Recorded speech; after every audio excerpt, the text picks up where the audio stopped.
Islamabad high court का अल Aziziya reference पर appeal merit पर सुनने का फैसला। नैब की जानिब से अल अज़ीज़िया रेफरेंस दोबारा समाअत के लिए एहतसाब अदालत को भिजवाने की इस्तदा हाई कोर्ट ने मुस्तरद कर दी।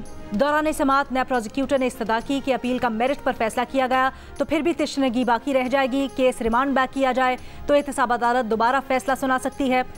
समाअत के दौरान जस्टिस आमिर फारूक ने नवाज शरीफ के वकला को कहा कि हमारे पास दो ऑप्शंस हैं। एक ऑप्शन ये कि हम खुद इजाफी शवाहिद देखकर मेरिट पर फैसला करें, दूसरा ऑप्शन ये कि रेफरेंस दोबारा एहतसाब अदालत को रिमांड बैक करें। अगर आप कहते हैं तो मेरिट पर फैसला कर देंगे, हम पीछे नहीं हटेंगे। जस्टिस गुल हसन ने आजम नज़ीर तारड़ को कहा कि केस रिमांड बैक कर देते हैं तो नवाज शरीफ मुल्जिम तसव्वुर होंगे, सजा याफ्ता नहीं। ट्रायल कोर्ट को केस का दोबारा फैसला करना होगा। नैब का यही रवैया रहा तो आपको मसला भी नहीं होगा। आप क्यों परेशान हो रहे हैं?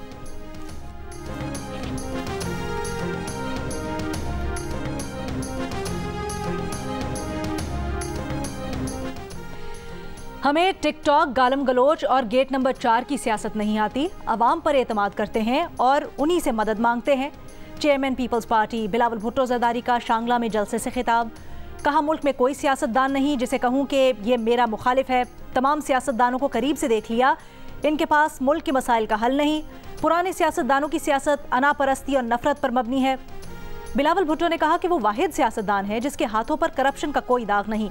अपनी जेब के बजाय मुल्क के मजदूरों की जेब भरना चाहते हैं। इक्तदार मिला तो 5 साल में तनख्वाहें डबल कर देंगे।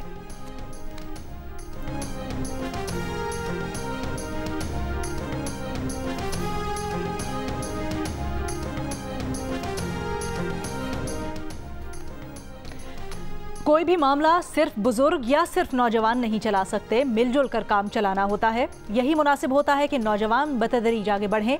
मुस्लिम लीग नून के रहनुमा राना सनाउल्लाह की लाहौर में मीडिया से गुफ्तगू। कहा, नून लीग 8 फरवरी के इलेक्शन के लिए तैयार है, इलेक्शन का इल्तवा नहीं चाहते। कहा, 21 अक्टूबर को नून लीग और नवाज शरीफ ने वादा किया कि मुल्क को बहरान से निकालेंगे। ये अहद न कोई सामने लाया, न किसी ने ऐसा वादा किया।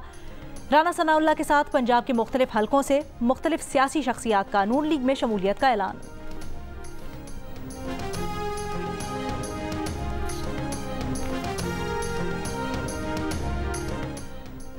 बानी पीटीआई जिसे कहेंगे उसे पार्टी का टिकट मिलेगा। Chairman PTI barrister Gohar Khan की अडियाला जेल के बाहर मीडिया से गुफ्तगू। कहा, बानी पीटीआई पर 180 मुकदमात है। तहरीक इंसाफ के साथ साथ अदलिया भी मुश्किल मरहले से गुजर रही है, लेकिन एतमाद है कि अदलिया हमें भी रिलीफ देगी।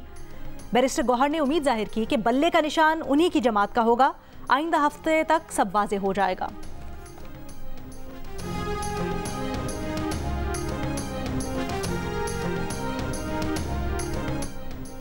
तहरीक इंसाफ के बानी ने इंट्रा पार्टी इलेक्शन पर एतमाद का इजहार किया है। उनका कहना है कि इलेक्शन कमीशन के पास बल्ले का इंतखाबी निशान अलॉट करने के लिए 7 दिन हैं।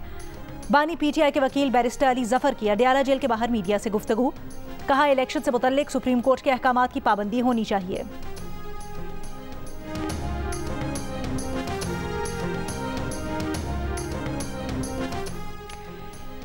Army chief general Asim Munir ने कहा है कि गैर कानूनी मुकीम गैर मुल्की पाकिस्तान की सलामती और मईशत को बुरी तरह मुतासिर कर रहे हैं। उनकी वापसी का फैसला हुकूमत ने मुल्क के वसीतर मफाद में किया। गैर कानूनी मुकीम गैर मुल्कियों को बाइज्जत तरीके से भेजा जा रहा है।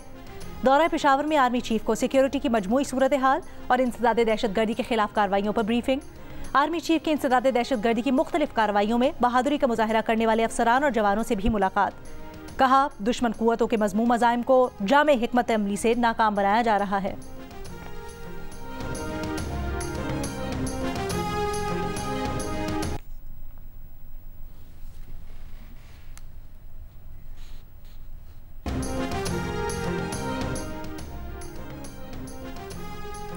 दफ्तर खारजा में पाकिस्तान और अमरीका के दरमियान मुज़ाकरात। अमरीकी नुमाइंदा खुसूसी बराए अफगानिस्तान टॉमस वेस्ट की निगरां वज़ीर खारजा जलील अब्बास जिलानी से मुलाकात।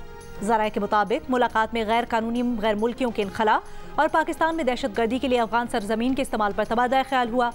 अमरीका में आबादकारी के मुंतज़िर 25,000 अफगानियों के इनखला पर गुफ्तगू हुई। मुलाकात में कलअदम TTP और दीगर दहशतगर्द तंजीमों के खात्मे की हिकमत अमली पर भी गौर हुआ।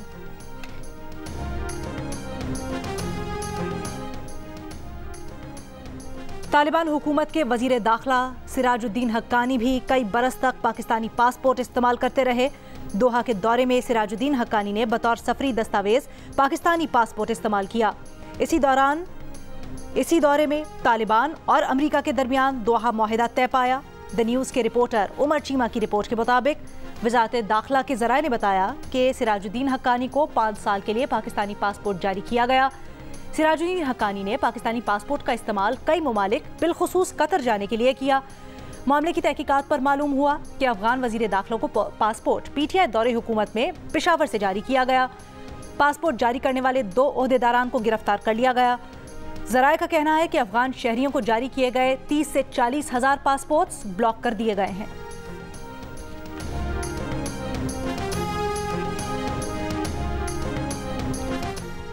इस्लामाबाद हाई कोर्ट ने एफआईए को बुशरा बीबी और लतीफ खोसा की लीक्ड ऑडियो के फॉरेंसिक का हुक्म दे दिया। जस्टिस बाबर सत्तार का दरखास्त की कॉपी डीजीआईएसआई को भिजवाने का हुक्म। कहा डीजीआईएसआई भी रिपोर्ट दें कि ऑडियो किसने रिलीज की। बुशरा बीबी के वकील लतीफ खोसा बोले, वकील और मुवक्किल के दरमियान की गुफ्तगू पर इस्तेहकाक होता है। जस्टिस बाबर सत्तार ने कहा, बिग बॉस सब सुन रहा होता है, आपको तो पता होना चाहिए।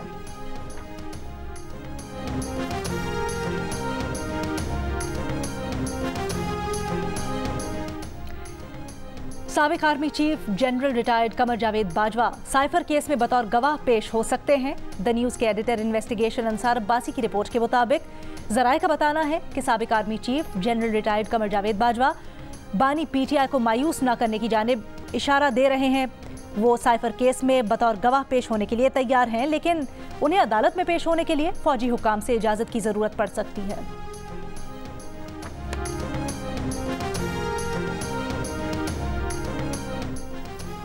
और आयशा मंजिल के करीब अर्शी शॉपिंग सेंटर की इमारत को लगने वाली आग से इंफ्रास्ट्रक्चर को नुकसान नहीं पहुंचा। एडिशनल डीजी एसबीसीए बीनिश शब्बीर की जियो न्यूज़ से गुफ्तगू बोली, इमारत की ऊपर मौजूद फ्लैट्स महफूज हैं, ग्राउंड फ्लोर को नुकसान हुआ जिसे मुरम्मत की ज़रूरत है। मजीद कहा कि आग से मुतासरा इमारत से मुतल्लिक हतमी रिपोर्ट अभी मुरतब नहीं की गई।